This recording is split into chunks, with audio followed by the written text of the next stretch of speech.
Welcome into another edition of Noon Dish. We are sponsored by Johnny T-Shirt and JohnnyT-Shirt.com. Folks, that's Don Callahan. He appears to have, and I muted you because you were breathing heavy. Oh, when we were at the overlay screen on. Wait, are you sure that was me? That was you, buddy. I was holding my breath. When I say silence, I mean silence. He appears to have a Philadelphia Phillies jersey on. Oh yeah.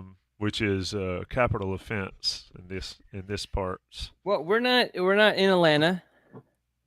It's close enough. And you know what? MLB considers the Nationals this area. I don't get the Braves games don't get blacked out for me. It's the Nationals games that get blacked out. Nationals and Baltimore.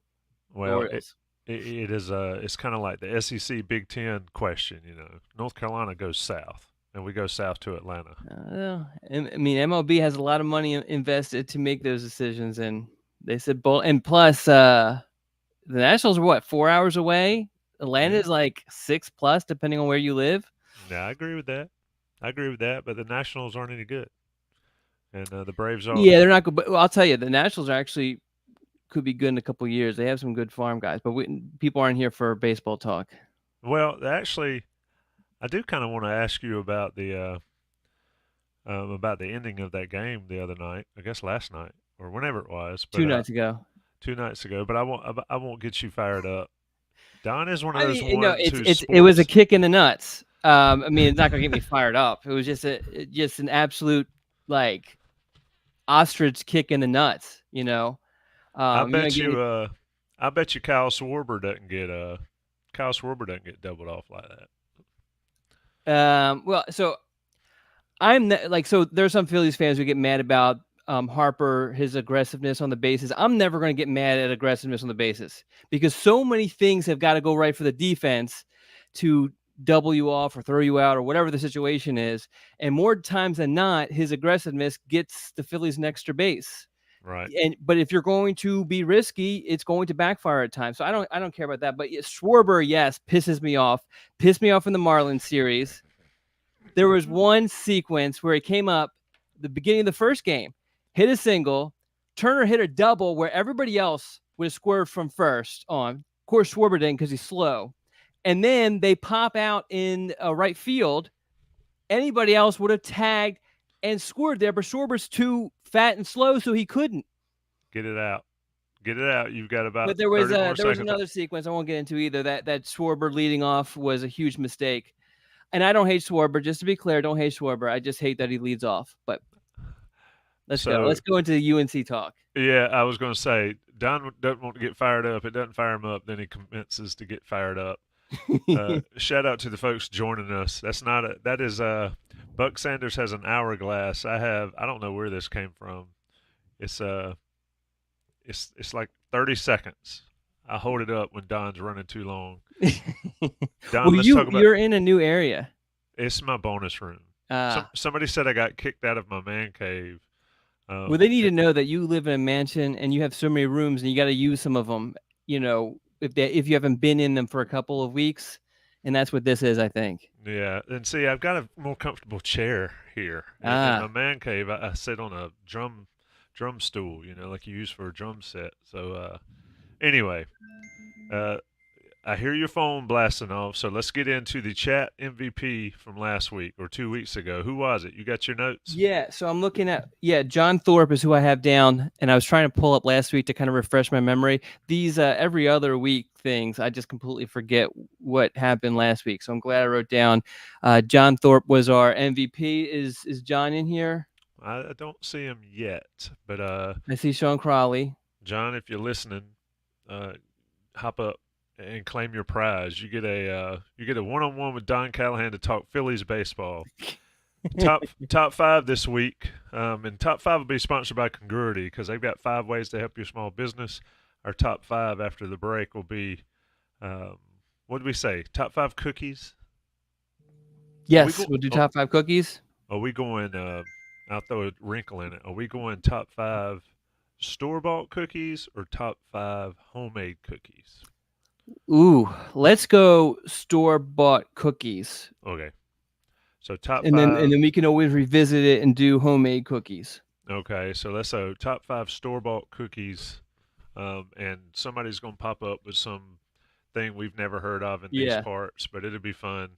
Also, throw in the chat where you're from, where you're listening this from, and what you're doing. If you're at work on lunch break, if you're old and retired like I am, and you're chilling at the house, just let us know what's going on in the chat. Of course, ask questions for Don as we go along. Don, we've talked about a lot that game to games don't really matter to recruits, Hmm. individual games, but North Carolina's season so far, 5-0 start, up to 12th in the polls, a big game coming to Kenan Stadium on Saturday night with Miami coming to town. Just sort of put in perspective what this type start and what this type season to this point means for North Carolina recruiting. So it's actually kind of like a perfect storm if you think about it. Back when we did a top 5 home games from the recruit standpoint, and I think it was unanimous, and we don't have a whole lot of unanimous top 5s. As far as the number 1 was the Miami game. And even Miami, I think what they lost, they're 4-1 or whatever it is. But this was before knowing what sort of Miami we were going to get. And the thing is that Miami has that that it factor. No matter how Even bad they are, with yeah, that, no I matter was how going to say bad they are, even when they're yeah, not very good, it's still Miami. exactly. We talk about all the time just the prestige. They have that prestige. It's like a Notre Dame sort of thing. So when yeah, Miami coming to town is big, and is even bigger when at one point they were undefeated until they lost to Georgia Tech. But and it becomes even bigger when you look at the fact that this is going to be a night game, and a night game has two big positives to it. One, it's obviously the atmosphere is going to be different. It's going to be better. Everybody, I think people might prefer noon games for different reasons, or 3:30 games for different reasons. But if you're talking about atmosphere, I just think it's difficult to really say another time slot is better than a 7:30 game, no matter what the school is. The other item is for recruits, it makes travel a whole lot easier. Cruz Law, a great example. He texted me a week ago and said, "Hey, I'm probably going to end up at the Miami game if the game is at 7:30, but it's at noon. I probably won't make it because I'm playing a game on Friday night. Has to come from Tennessee." A lot of other recruits face the same sort of situation. You're getting home at 10, 11 o'clock at night on Friday. You just, had your body beat down. And then to get to North Carolina, depending on where you live, if it's a noon game, it's a 3:30 game. The recruits, keep in mind, arrive. They can arrive later, but they're asked to arrive 2-3 hours before kickoff. So you start kind of doing the math. You figure they got to sleep at some point.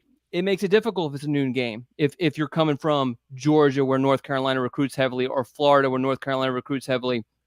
So 7:30 game kind of takes away or eases some of the problems when it comes to transportation.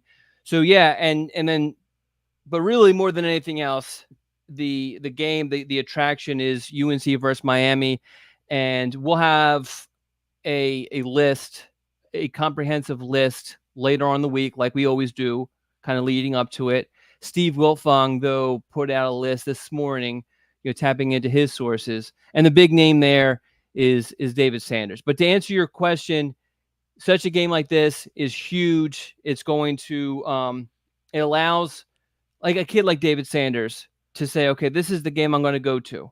And even though if you ask people who are close to him, they'll tell you North Carolina is behind schools like Georgia and Alabama and I'm going blank, Michigan. There's a couple other schools that are kind of heavily involved and viewed as kind of in that lead group. And even if we accept that as being the case, this is a situation where UNC has an opportunity to get him on campus, which is the key there.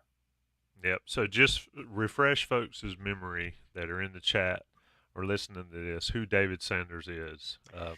David, Quite a big man and quite a big name.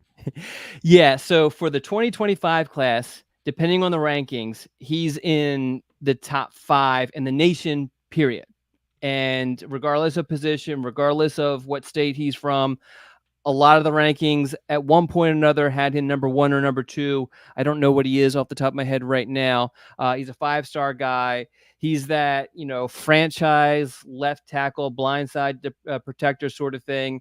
And he also plays at Providence Day High School, which, if you follow recruiting, you're quite familiar with it recently.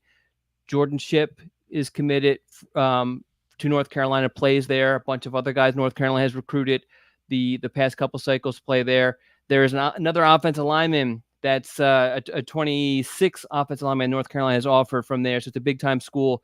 But Sanders is, you don't get more highly coveted than David Sanders as a recruit.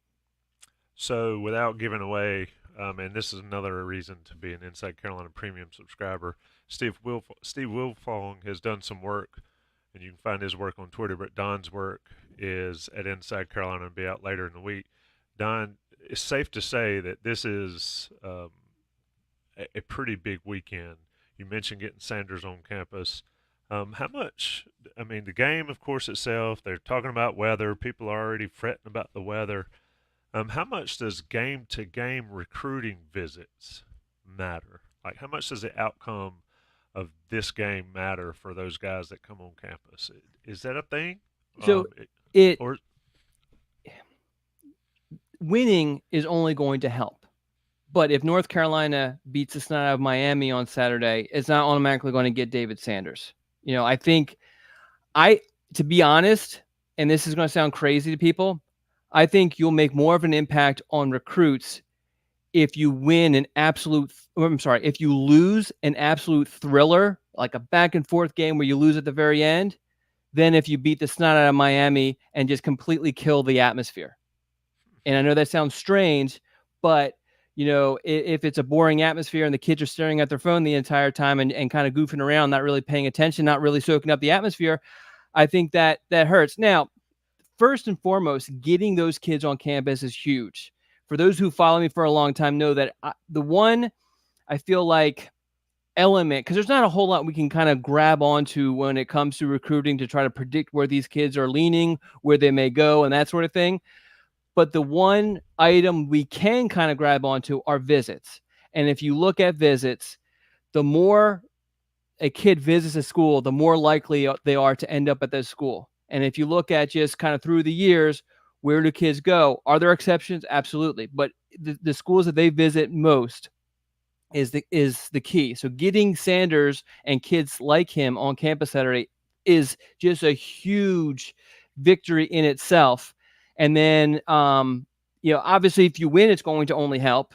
But if the atmosphere is just tremendous, that's going to help. I think the most important thing after getting them on campus is showing, hey, I know you've seen Georgia. I know you've seen Ohio State and Michigan, and you've seen those atmospheres. Here's what North Carolina has the potential to be atmosphere-wise if we get, elite recruits like you. Yeah, and it's funny. I was listening to the Miami press conferences, the Miami players' availability this week, some Miami reporters. They talk about how amazing the atmosphere is in Kenan Stadium. And they were asking the players, the Miami players, are you ready for that? Are you ready for the difficult road environment? And it's interesting because a lot of people don't think North Carolina's home field advantage is that. But in a game like the Miami game, it's usually always on fire, and that's why it's such a big weekend for North Carolina. It needs to be that way all the time, but it certainly, the Miami atmosphere ramps that up. Don, we've got some questions in the chat and a lot, but how many, and this is just to reiterate what you just talked about, getting guys on campus, how many recruits in the time you've been covering this have committed and stayed committed to a university having never visited? Have stayed committed. And I say that because there's ones that committed and then left. Yeah, have never visited. It's extremely rare for a recruit to commit to a school having never visited. Usually, if that happens, there's some sort of crazy circumstances. Like a great example. Now I'm going blank on his freaking name, but during the pandemic, the DB from oh my All I God, can think of is Brandon Willis, but that was way before. but he had visited. Yeah. Okay. Brandon Willis was the one who Kiffin, he was committed to Tennessee. Kiffin left in the middle of the night, sort of thing, and he didn't sign his letter of intent. And as they were driving to Tennessee, because he was an early enrollee or whatever it was, they turned around and headed to North Carolina. But the DB from Florida, from Northern Florida, who actually signed with North Carolina. Now, this was during the pandemic, so visits weren't allowed. I mean, that's just how rare those circumstances are. Yeah. I feel like the pandemic's probably just Yeah, we can a just whole kind of different situation. yeah eliminate all of those completely. Yes. It's interesting on the pandemic too. You talk about that. You talk about evaluation of recruits, and we've certainly seen some of that play out. Dante Belfour, That's it. and No, Balfour came to Carolina for a minute. he never visited. Oh, he never He visited. committed, signed, sight unseen because visits weren't allowed. And I believe he's at what, UNC Charlotte now, or Charlotte? I know he transferred out. I don't know. Let's see. That's right. And forgive me Yep, for saying he's at Charlotte now. Yeah, I'm So sorry. he must like the state of North Carolina pretty well to at least stay here. Maybe he likes the big city of Charlotte. And I'm sorry for saying UNC Charlotte. I know that triggers some folks up these days. Charlotte, University of Charlotte, whatever it is. Don, any other information Well, about it's UNC Charlotte, but I think they like to go by Charlotte. Yes, I there's I actually, that is my alma mater, by the way. it is. It You is. went you got a degree from there? I did. And here's a funny thing. One of my projects I did, because I'm, a football nerd, is, yeah, keep in mind, this is before they had a football team, the feasibility of having a football program. And we interviewed a bunch of, it was a group project. We interviewed a bunch of people who are high up in athletics there and in academics there. And everyone said, absolutely not, no way, won't happen. Here's the reasons, blah, blah, blah. And then a couple of years after I had graduated, I'm getting postcards asking for donations for the football program. You should have said, well, I wrote the article that started it all. Yeah. So they should be paying me. That's what That's you should right. have said. That's right. Are they the 49ers or the Niners? They are the 49ers. Can't keep up with all these names. But shout out to Charlotte. Shout out to Dante Balfour committing sight unseen and then ended up down 40 and 85 to Charlotte. Don, anything else from the Miami game that's important? Any other names you want to share? We want to. Yeah, I mean, I think I'll throw out a couple additional names. I don't want to give away too much because obviously this stuff is behind a premium wall, and we'll have a lot more. But a great example of what such a game like this does is a kid like Bryce Davis, who is at Dudley. I'm sorry, he's going to hate me that I almost messed that up. At Grimsley High School in Greensboro.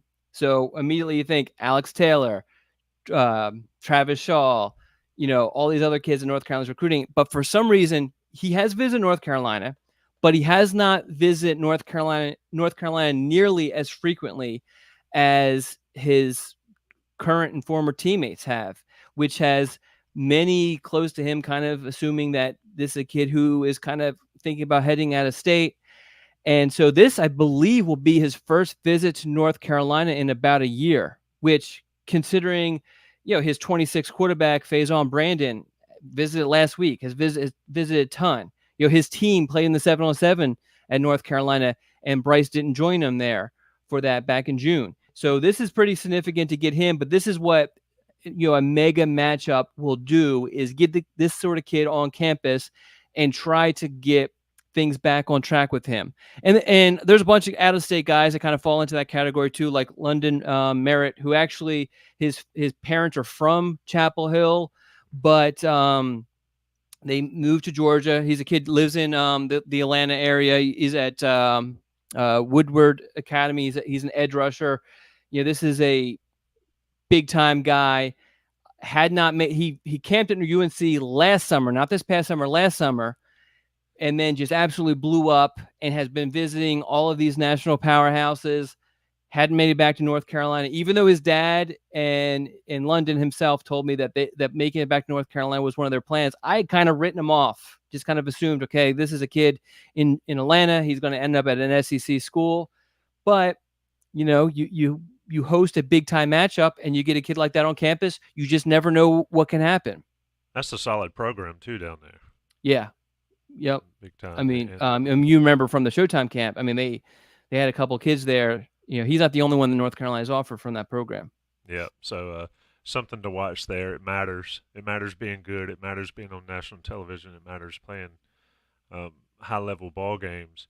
Let's talk a little bit about a couple of questions in the chat. I wanted to ask you about Bryce Baker. He's getting a ton of,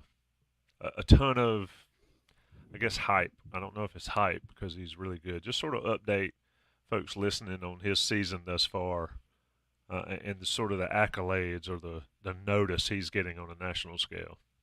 Yeah, I mean, he's just, just to kind of backtrack a second, he played his first 2 seasons at Walkertown High School, which is a fairly new school, doesn't have much of a reputation as a football program because it's brand new.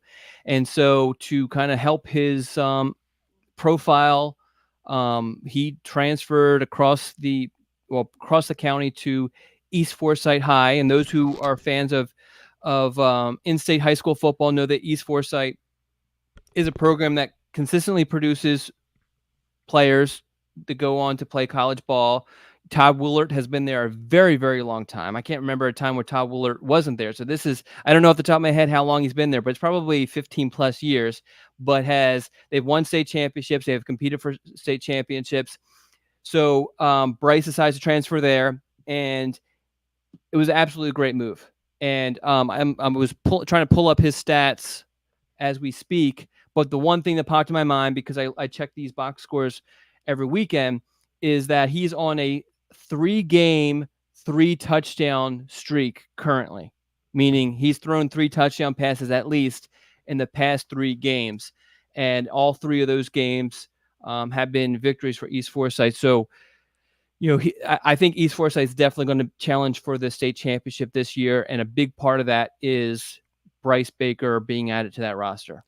Yeah, I don't know if you can hear it. My dog is going absolutely nuts outside. Probably got I cannot hear it. Probably got a FedEx driver or Amazon driver hemmed up on the porch or something. But they can run. He's getting old. Somebody in the chat asked about Michael Merdinger.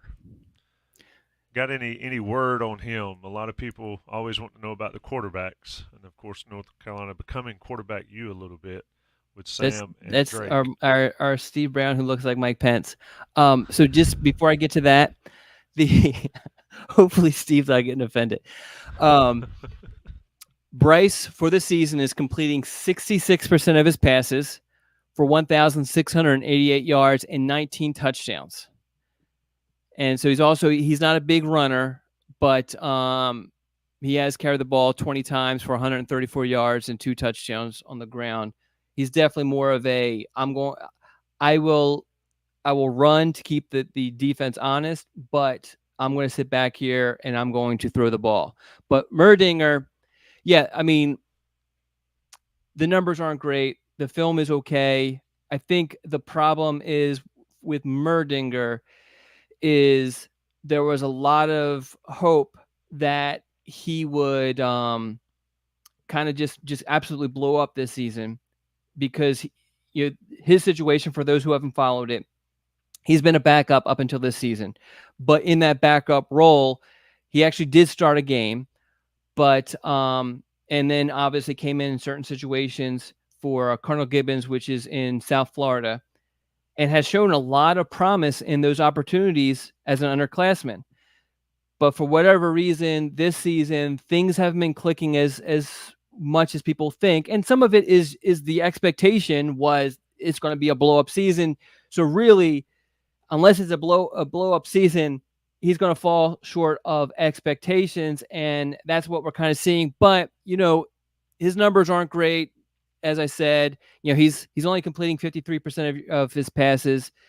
For a kid that you expect to be playing, Power 5 football in a year or a couple years, you want to see them over 60%. So that's not good. And he's at a program that has some talent. Now, I don't know how well they are or how talented they are this season, but historically, Cardinal Gibbons has produced a lot of really good players. And 1,242 yards passing, 13 touchdowns with 4 interceptions. So that ratio isn't bad at all. But the completion percentage is shorter than what you would hope. His film is okay. It's nothing spectacular, but yeah, so that's kind of where we're at. And I'm sure it doesn't help either that you have the quarterback who is committed for the next class is just absolutely rocking out. Yep. And so let me ask you this question, and you sort of mentioned it. High school quarterbacks, completion percentage probably needs to be what, 65? Well, you're running over 60. You're running over 60%. I mean, the problem is like, on one hand, you're like, okay, these are super talented kids. On the other hand, you got to remember most of them are throwing to guys who aren't going to be playing receiver in college at all. Yeah, so there is that. Class. Yeah. So you don't want to get too much. And with any high school stats, because people are like, oh, this kid's rushed for 2,000 yards. Why doesn't he have any offers? It's good to see, but there is no like, this kid did this in high school, this is what he's going to do in college sort of thing. It's similar to, we've seen tons of college players put up massive numbers and then go into the NFL and not do anything, or maybe not even be drafted into the NFL, just because, the stats just don't translate all the time. Yeah, it's always more than the numbers, especially in recruiting, especially in evaluation. That's what I've been preaching about Drake this year. And even though now his numbers are better than they were last year, the touchdowns and interceptions are not, but it's about growth, and the NFL ultimately looks at a lot more things than just stats on a sheet. Anything left on? You've got several new articles, several new intro articles on the website. Anything else before we take a break, come back after the break and talk some more? Yeah, I mean, I think let's just talk some more after the break. Okay, let's do it. We're going to talk about Johnny T-Shirt, title sponsors of this podcast and the rest of the Inside Carolina Podcast Network. Get all your swag that you need. You want to support players on NIL? Somebody mentioned NIL in chat about being an issue in recruiting. Well, go buy Johnny T-Shirt swag. That's NIL related. They got the Drake stuff. They got other players. They've, of course, got the basketball and all of that. But they also got sweatshirts, hoodies, probably some rain gear if you need it, if you're in Chapel Hill this weekend. Johnny T-Shirt's got everything you need for your home setup, your tailgate setup, and all your clothing needs. Hats. I can say that hats, when it's nice and sunny, great gets at Johnny T-Shirt. They save you a lot of redheads. And I'm not talking about hair. I'm talking about burned up scalps. Johnny T-Shirt. Take care of them. They take care of us. Inside Carolina Premium subscribers get that 10% off. If you can't see them on East Franklin Street, you need to see them online at johnnytshirt.com. National Guys Pay the Bills. It's the noon dish with Don Callahan.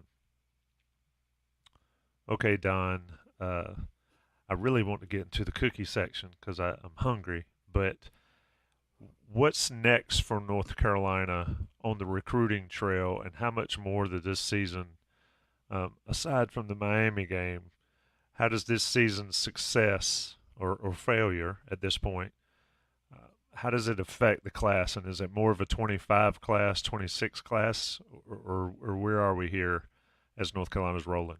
Yeah, I mean, this class is basically done. They do have, we've talked about the Leroy Jackson, the defensive lineman, who probably will end up being North Carolina's last high school target of this class. He's actually officially visiting this weekend. And so I think win or loss, he's evaluating more than what North Carolina is doing on the football field. This will be his first visit to Chapel Hill. So it's more about his experience there, his experience, that Sunday afterwards, hanging out with the coaching staff and that sort of thing.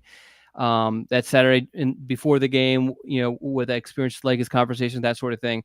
But yeah, from a standpoint of what this season and what this game kind of does, it's impacting mostly the 25 and 26 classes for sure, by far. And that's where you're going to see the impact. That's going to change, as we always talk about, the perception, the prestige. That's going to change the perception of North Carolina in those recruits' eyes, as opposed, everything for 24 is kind of already set. Yeah, sort of explain that for folks a little bit. I mean, on its face, you see North Carolina's playing really well in 2023. If you're a 2024 guy, or even a early commit 25 guy, why would you want to get in on that train? They're playing good. Such and such team's really good. Talk about how that relates, because it's all about relationships, especially early in recruiting and early in the cycles, and that's why the 2023 season on the field has more effect on the 25s and even the 26s because of those relationships that are built when teams are playing well. Yeah, well, I think the main thing for 24 is that all of North Carolina's commits right now, current commits, were committed by the end of August, well before the season began. And so obviously they can't, whatever their perception of North Carolina was cemented a long time ago.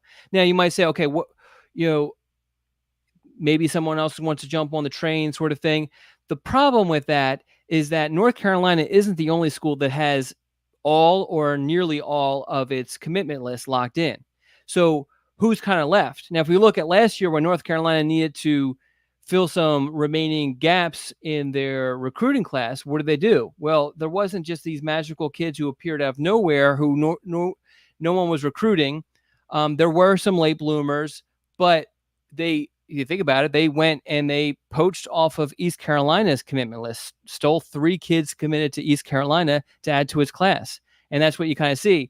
I mean, those kids were already committed somewhere else, but it's difficult. And it's not like North Carolina is going to go on Georgia's commitment list and say, okay, we want this kid, so let's recruit him, because, it's Georgia. And if that kid was truly interested in North Carolina, they would have shown that interest early on.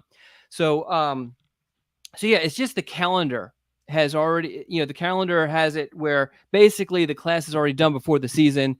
But to get to your point, I think you're talking about relationships, and that's really big, because I think even though kids should not be making decisions based off of position coaches or recruiting coaches or whoever it may be, because they're going to leave, the odds of a coach being there for all 4 or 5 or however long you're on campus is actually very, very slim. If you go and pull up any random assistant coach's resume and just see how often they're staying somewhere more than 3 years, it's not very much. There are rare exceptions, but for the most part, coaches are hopping around a good amount of time. But those are the ones who are connecting with the recruits, who are talking to those recruits.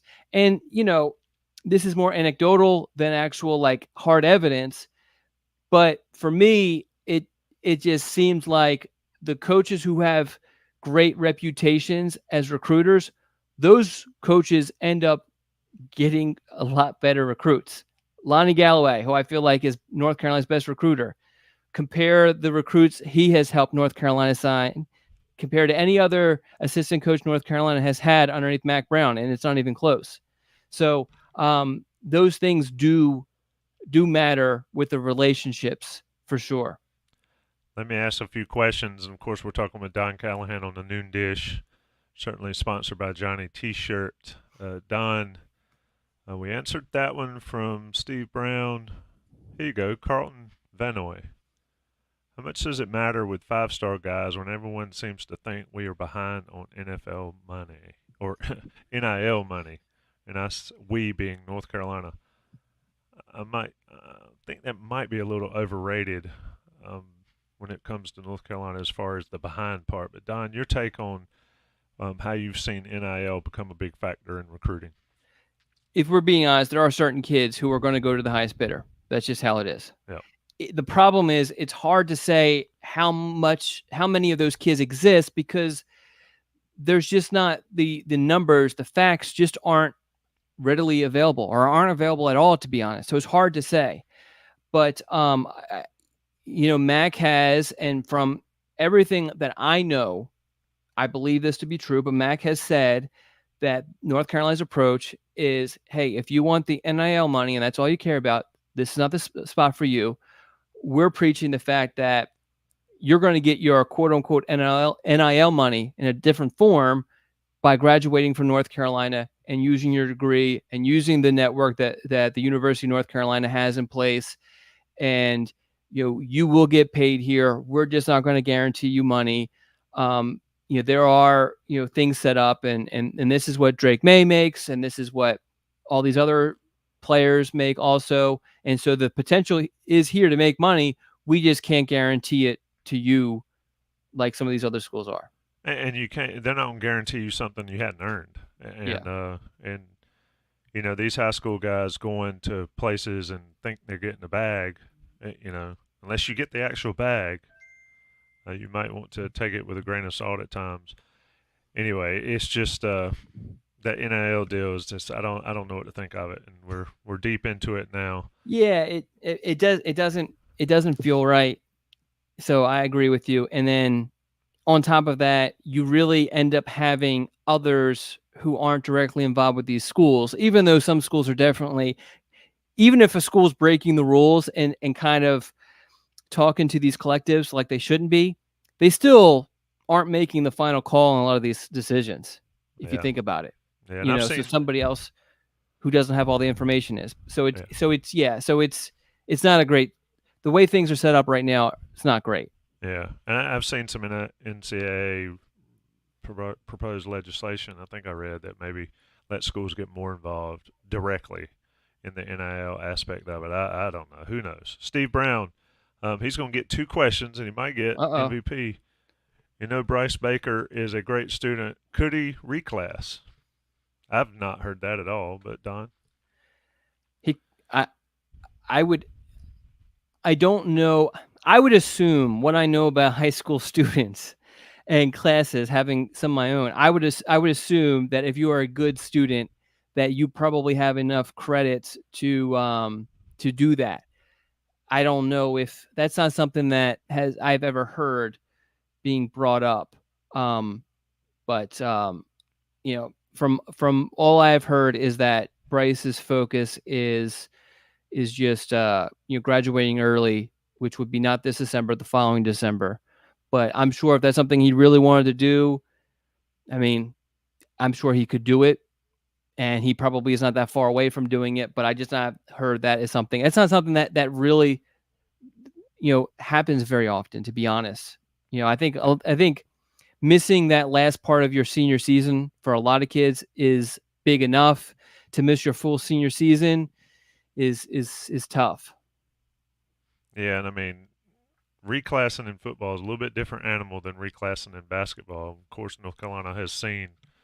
Well, the thing too about the reclassing in basketball, a lot of this happens at some of those schools.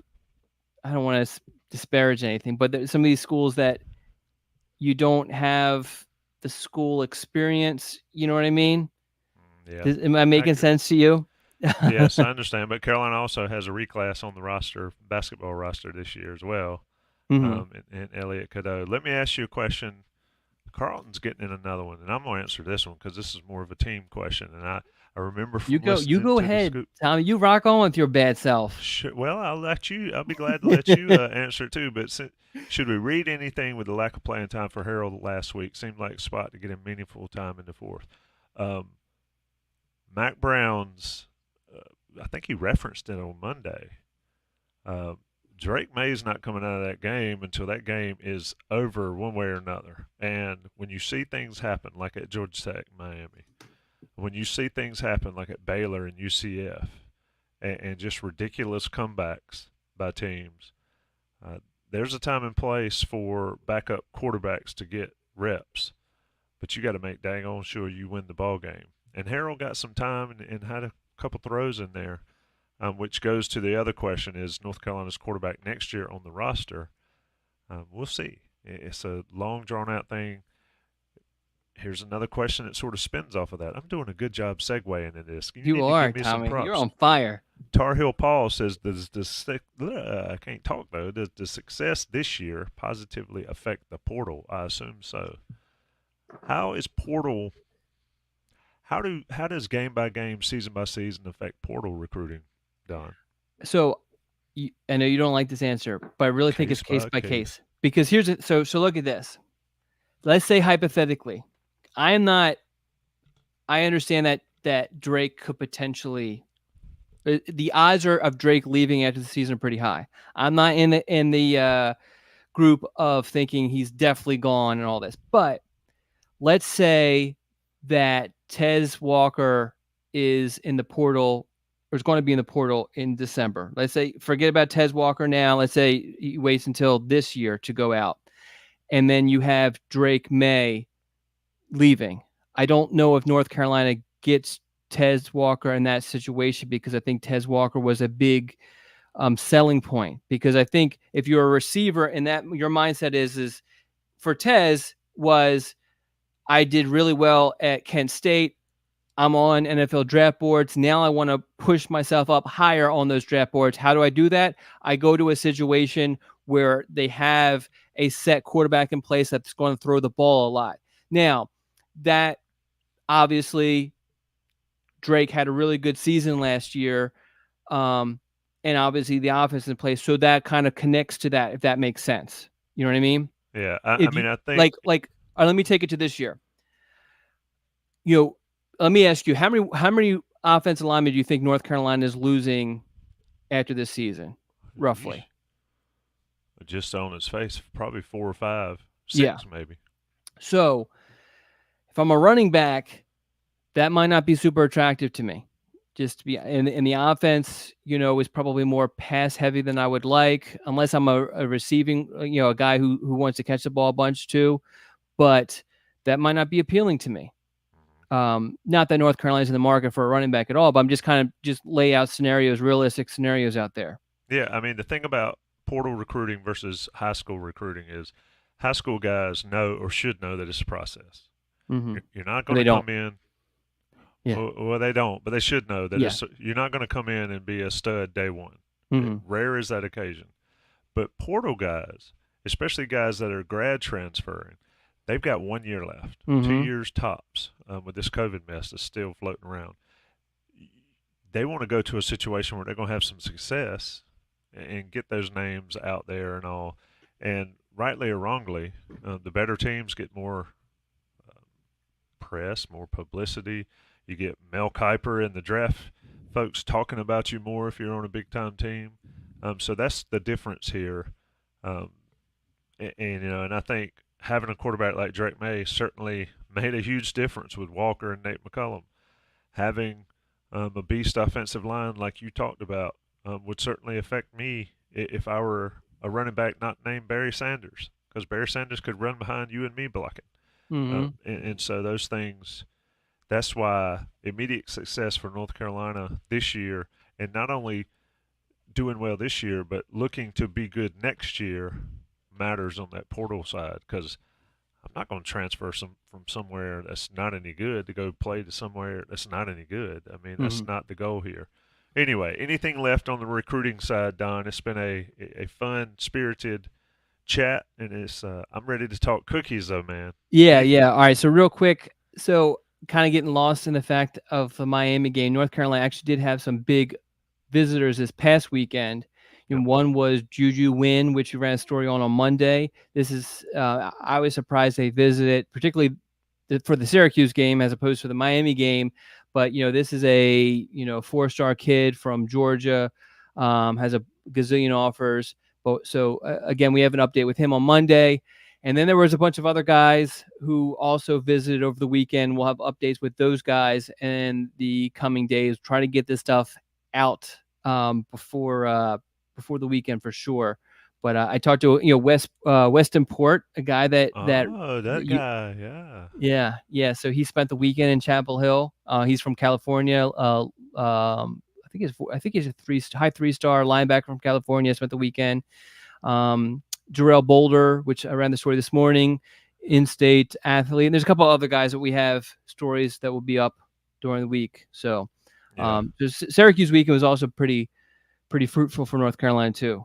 Yeah, and it was a beautiful weekend and a absolute beatdown by the Tar Heels. When you look at Don's work on Inside Carolina on the premium boards, It is loaded out there. You got the Jarrell Boulder story. You've got prospects coming to Miami coming up shortly this week. Just a ton of work from Don on the premium message boards. And Don, one of the coolest things is a lot of times folks are not accessible in the media. They don't. They write and they talk, but they don't listen and answer. You got a Don Callahan. Ask a Don Callahan thread. And the man answers everything. I mean, and he even Right. answers, other than be a Phillies fan, he's a pretty cool dude and he shares it all.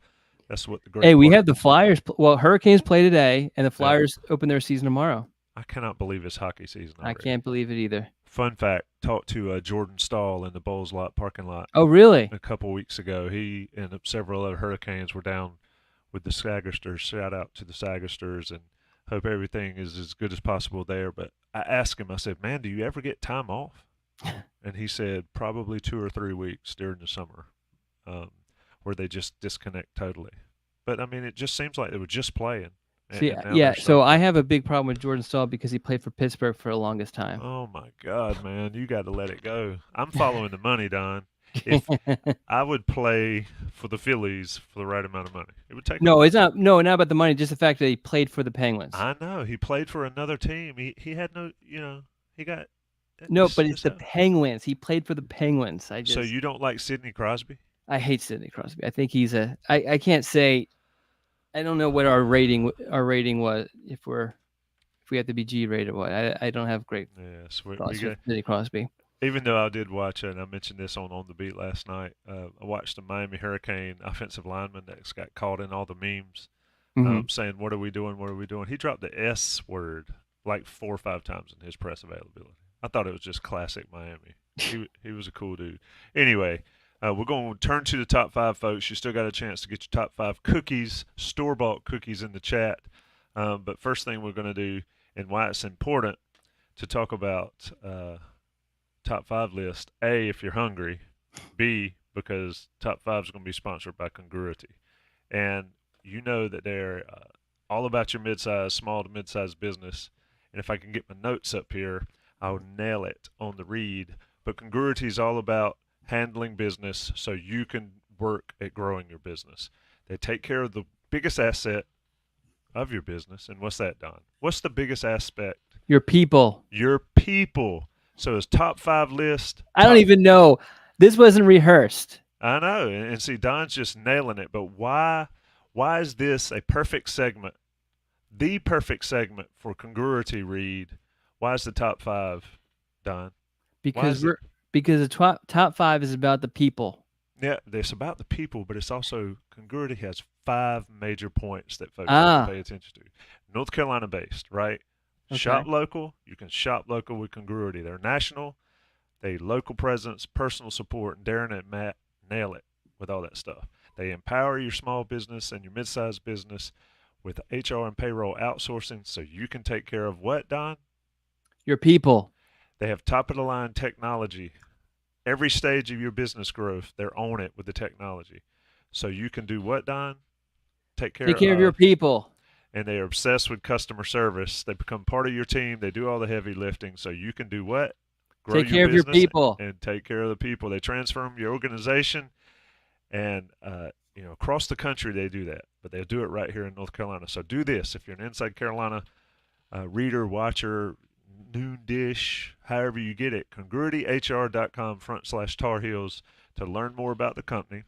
But not only that, you fill out a short form and get connected to the consultants, and they'll give Inside Carolina people that go to this website, congruityhr.com/Tar Heels, and they'll give you a free assessment on your payroll and HR. See how much they can help you. That's congruityhr.com/Tar Heels. Take care of them. Those 5 reasons they look after you. We're getting into the top 5 store-bought cookies. All right. I see Sean Crawley just blowing it up, man. Don needs to take you out to dinner sometime, Sean, or take you out to lunch because you are always in here carrying the weight for him. But we're not going since he's from Pennsylvania. Oh Lord, that's it. I noticed that, and I just totally. Sean, are you a Phillies fan or a Flyers fan? I need to know this. All right, let's get into it. I gotta tell you, this is hard. I mean, I could probably do a top 25 to be honest with you. No, it's 5. I know. I'm just saying it is hard. I'm eliminating stuff, and it's so. All right. I know you say store bought. Do Girl Scout cookies? Does that count? I saw somebody throw it up. I mean, I guess they're technically, since I can buy them outside of the grocery store at Okay. a table, Fair I enough. think it counts. What's your favorite Girl Scout cookie? The Samoa. Oh, the coconut ones? Yeah. Uh-uh. You don't like them? What are your favorite? The Thin Mints.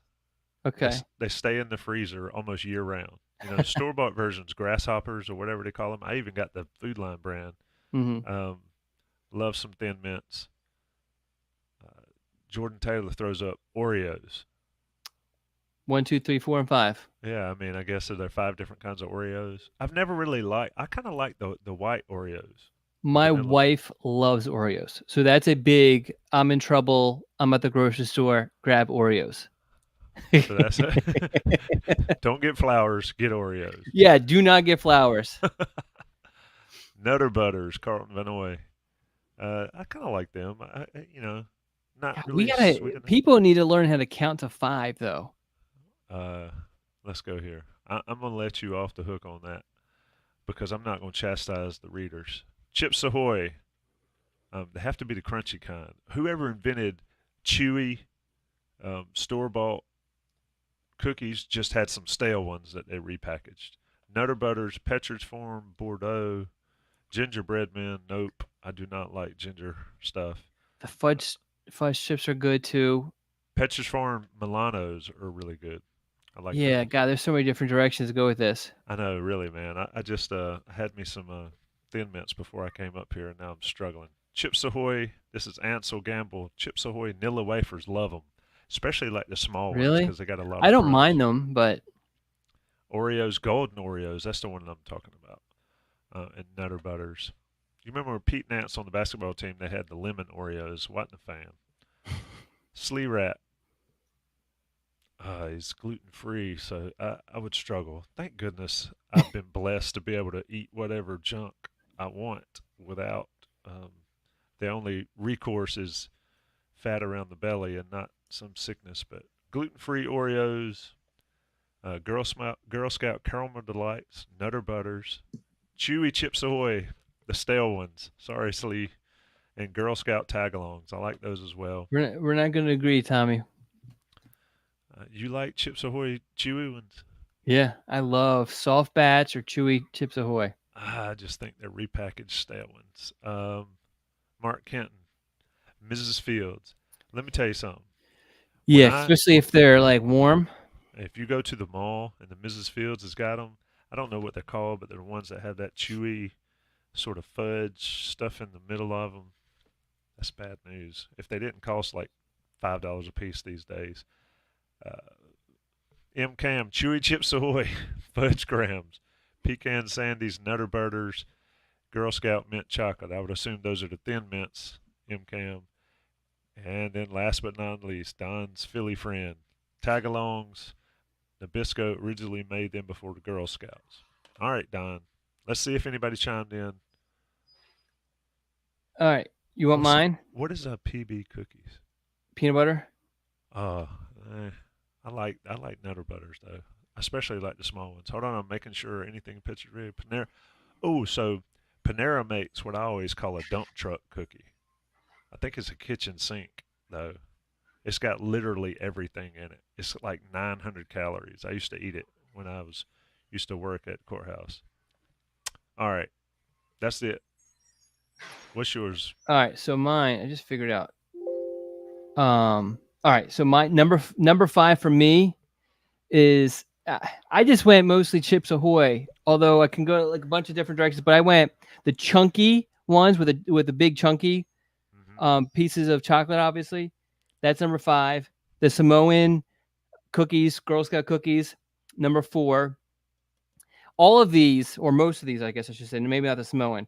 All of these, I love a nice glass of milk and to dip them. You know what's actually awesome, and this is a slightly off topic. You go to Trader Joe's, has those dippers.